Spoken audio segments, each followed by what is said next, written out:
Hi guys, welcome to our new channel. ఇవాళ మీ ముందుకి ఒక కొత్త స్టోరీతో వచ్చేసాను.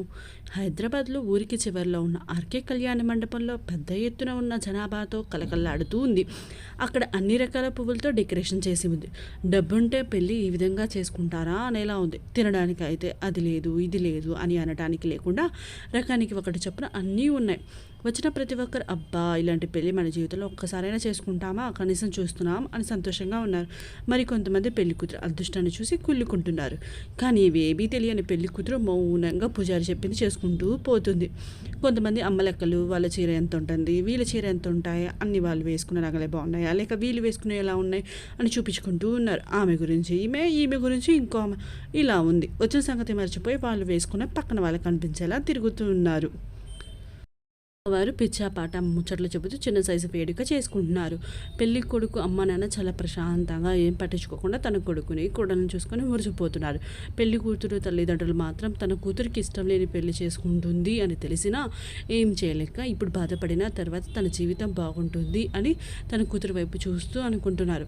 కానీ పెళ్లి పెట్టెల మీద ఉన్న ఇద్దరు ఒకరి మొహం ఒకరు చూసుకోకుండా పెళ్లి చేసుకుంటున్నారు. పెళ్లి ఇద్దరికీ ఇష్టం లేదు, కానీ ఆపే ప్రయత్నం ఎవ్వరూ చేయటం లేదు. అక్కడంతా కోలాహలంగా ఉన్న ఇద్దరికి సంబంధం లేదు అని పూజారి చెప్పింది చేసుకుంటూ పోతున్నారు. ఇద్దరి మొహంలో నవ్వు లేదు, కానీ లోపలైతే ఇలా అయినందుకు వాళ్ళ జీవితం గురించి కన్నా కళ్ళ మొత్తం ఈ క్షణంతో పోతాయని బాధ ఉంది.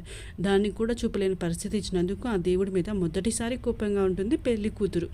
పెళ్లి కూతురికి అతీతం ఏమీ కాదు పెళ్లి కొడుకు. ఇక్కడ తనకి ఏమైనా ఛాన్స్ ఇస్తే ఇప్పటికిప్పుడు ఒక ఫ్లైట్ వేసుకొని వేరే దేశం పోతాను అనేలా ఉన్నాడు. కానీ ఇద్దరికి ఒక్క అవకాశం లేకపోగా వాళ్ళకి అలాంటి పరిస్థితి వచ్చినందుకు బాధపడుతున్నారు. ఏం చేయాలో తెలియక మౌనం ఆశ్రయించారు. వీళ్ళు అలా ఆలోచిస్తుండగానే పూజారి గారు అంతలోని గట్టి మేళం అని అరుస్తున్నారు. జీవితం సర్వనాశనం అనుకుంటాడు పెళ్లి కొడుకు. వచ్చే జన్మలో అయినా నాకు నచ్చిన జీవితం ఇవ్వు స్వామి అని అనుకుంటాడు పెళ్లి కొడుకు. అబ్బాయి ఈ తాళి తీసుకుని అమ్మాయి మెడలో 3 ముళ్ళు వేయి అని అంటాడు పూజారి గారు.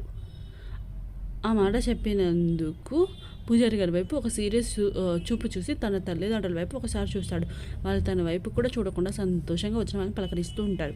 కనీసం ఇప్పుడైనా తనకి ఇష్టం లేని పెళ్లి చేసుకుంటున్నాడు అని కొడుకు సంతోషం కోసం అయినా ఆలోచిస్తారు అని అనుకున్న పెళ్లి కొడుక్కి చివరికి నిరాశ ఎదురైంది. చివరి క్షణంలో అయినా ఈ పెళ్లి ఆగిపోతే బాగుండు అని అనుకుంటాడు పెళ్లి కొడుకు.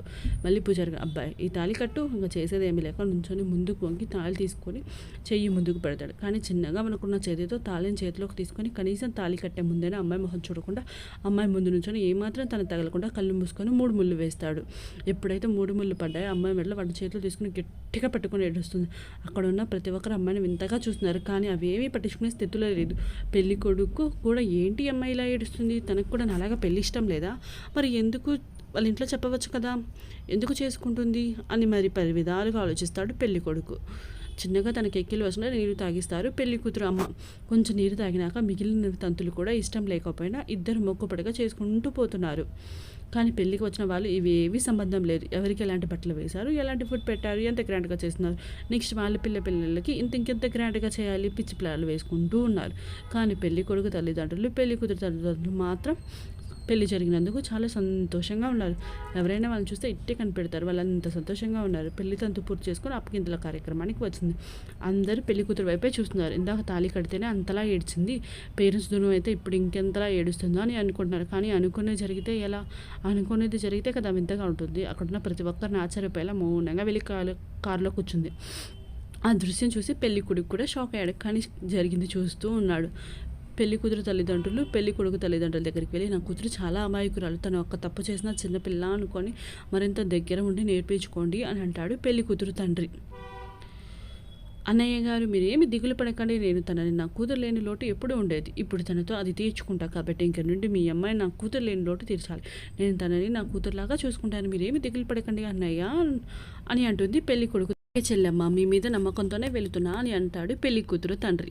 అన్నయ్య మీరు దిగులు పడితే వదిన చూడండి ఎలా ఏడుస్తుందో, తనని చూసుకోండి అని చెప్తుంది పెళ్లి కొడుకు తల్లి. సరే చెల్లెమ్మ అంటాడు పెళ్లి కూతురు తండ్రి. సరే అన్న మేము ఇక్కడే ఉంటే మీరు ఇంకా ఏడుస్తారు, మేము బయలుదేరుతున్నాం అని అంటుంది పెళ్లి కొడుకు తల్లి. సరే చెల్లెమ్మ నా కూతురు జాగ్రత్త అంటాడు పెళ్లి కూతురు తండ్రి. సరే అన్నయ్య అని చెప్తుంది పెళ్లి కొడుకు తల్లి. పెళ్లి కొడుకు వెళ్ళి పెళ్లి కూతురు పక్కన కూర్చుంటాడు, కానీ తన వైపు కూడా చూడడు. పెళ్లి కొడుకు పేరెంట్స్ వెళ్ళి వేరే కారులో స్టార్ట్ అవుతారు. Thank you for watching, please subscribe.